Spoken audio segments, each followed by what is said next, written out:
Que bom ter você mais uma vez em uma aula nossa aqui de Direito do Trabalho.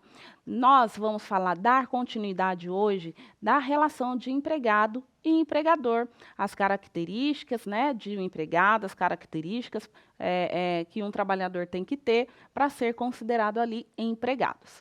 Sem mais delongas, me apresentando, meu nome é Helenilda Rufino, sou advogada, especialista em Direito do Trabalho, mestranda em Direito do Trabalho pela PUC São Paulo, e aqui estão disponíveis todas as nossas redes, né, de comunicação, e a principal, onde as nossas aulas estão disponíveis gratuitamente, é Direito Erga Omnes, né, disponível ali na nossa plataforma do YouTube. Então, vamos lá, queridos, vamos falar um pouquinho, dar continuidade das características que um trabalhador tem que ter para que ele se considere empregado. E uma das características que nós falamos lá no início da aula, né, das outras aulas, é a não eventualidade ou a habitualidade.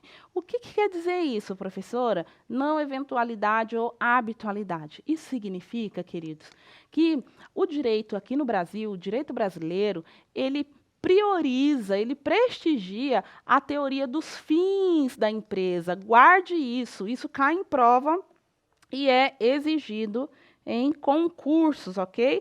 É uma teoria mexicana, tá? Da qual a não eventualidade, ela se relaciona como um tipo de serviço executado à atividade do empregador. Então, é essa a relação, né, dessa teoria mexicana. É entre o tipo de serviço executado em relação à atividade do empregador. Ou seja, o que é isso? Trocando em miúdos, é a necessidade da permanência da mão de obra naquele empreendimento, ok? Bom, vamos lá acompanhar comigo. O elemento da habitualidade, né, ou seja, a necessidade de permanência dos serviços, ele também pode estar presente em várias relações de trabalho, tá? Em várias relações de trabalho que não são consideradas relações de emprego, como, por exemplo, o caso do representante comercial aqui, do representante comercial, do agenciador e alguns outros cargos também, tá? Apenas a concomitância dos 5 requisitos que nós vimos na aula passada é que haverá um vínculo de emprego. Na ausência de qualquer um deles, fica descaracterizado o vínculo de emprego. Temos também, queridos, a figura da onerosidade. E o que significa, professora, a onerosidade? Nada mais é do que vantagens recíprocas. Pode cortar para mim, por favor? Então, a onerosidade é: eu forneço a minha força de trabalho, em contrapartida, eu recebo um valor pela minha força de trabalho, né?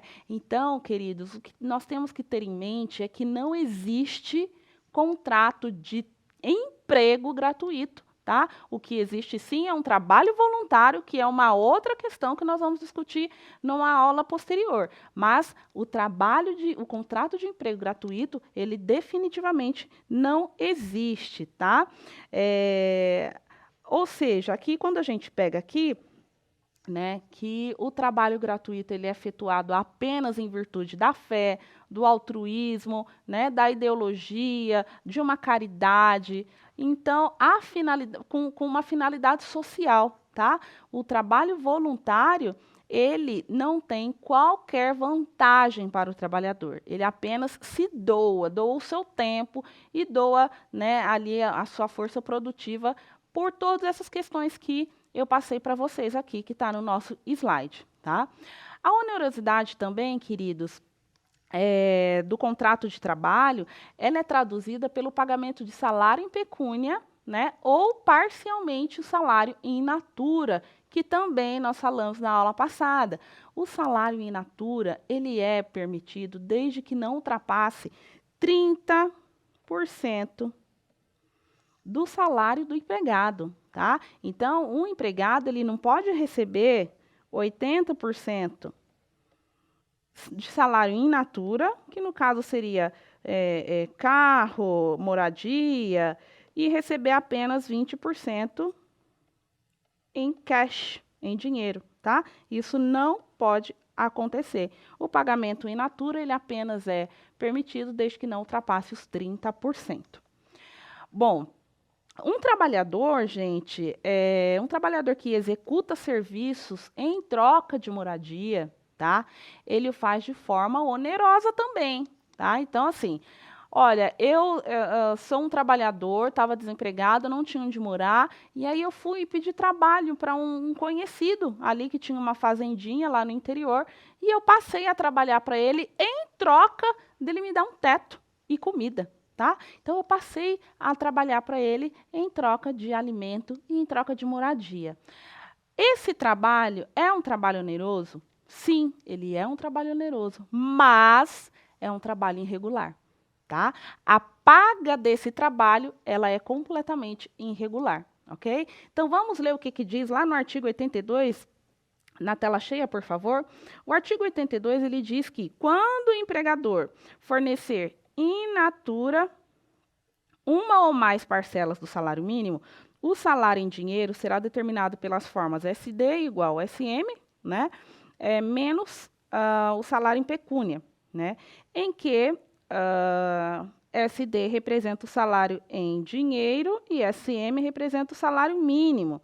E o P é a soma de todas as parcelas da região, zona ou subzona. E aí vem aquilo que eu expliquei no slide anterior, queridos. Vamos lá, no parágrafo único diz: o salário mínimo pago em dinheiro não será inferior a 30 salários. Tá? Ele não pode ser inferior a 30% do salário mínimo fixado pela região, zona ou subzona.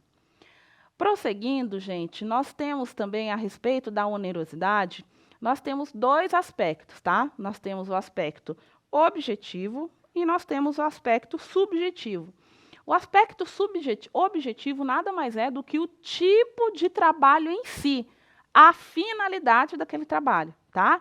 É a meta, e não a paga, e não o que se é pago por aquele trabalho, tá? Que deriva dele. Agora também nós temos a onerosidade subjetiva, que é o trabalho desempenhado por necessidade de subsistência, né? Isso significa que eu trabalho pelo dinheiro, né, que ele vai me render, em troca do salário que eu trabalho, ok? É oneroso o contrato de trabalho tanto pelo critério objetivo quanto pelo critério subjetivo. Aqui nós temos uma questão polêmica que é do trabalho religioso, gente. Vamos lá na tela cheia.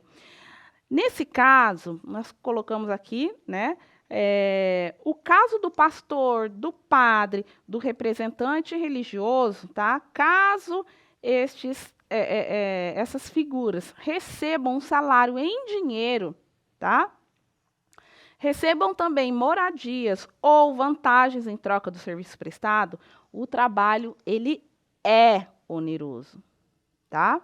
Seu trabalho é de necessidade permanente para o tomador de serviço, que é a igreja. Dessa forma, queridos, o trabalho também é habitual, tá? Ele vai todos os domingos, o pastor ou o padre, eles vão todos os domingos, fazem o culto, fazem a missa, faz ali a sua, né, sessão de reunião de religiões de natureza africana, né, de origem africana, e esse pai de santo, esse pastor, esse padre, ele é um trabalho, ele tem a habitualidade nessa prestação de serviço, tá? Além da habitualidade e da pessoalidade, o pastor, ele age de forma subordinada. O pastor, o padre, o pai de santo ou qualquer representante religioso, ele age de uma forma subordinada. Professora de Deus, mas subordinada a quem? Ao seu membrado, né? O membrado da igreja, né? Ali daquela reunião, né? Daquele determinado local, né? Então, ele também se sujeita à doutrina doutrina filosófica daquela religião a qual ele lidera, né? Então, o padre, o pastor, ele está subordinado. Tanto é que alguns desses padres, alguns pastores, eles são até mesmo punidos por eles discordarem da questão filosófica daquela igreja. Então, meus queridos, o fato de o trabalhador aceitar o cargo de pastor, né, por crença religiosa, por ideologia, isso não afasta o vínculo de emprego, tá? Pois a lei não excepciona essa hipótese, ok? Então, vamos dar continuidade aqui. Opa!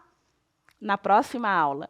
Eu agradeço vocês pela atenção, tomem nota de todas as questões. Não deixe de nos seguir lá no Instagram, não deixe de nos seguir também no YouTube, na nossa página Direito Erga Omnes.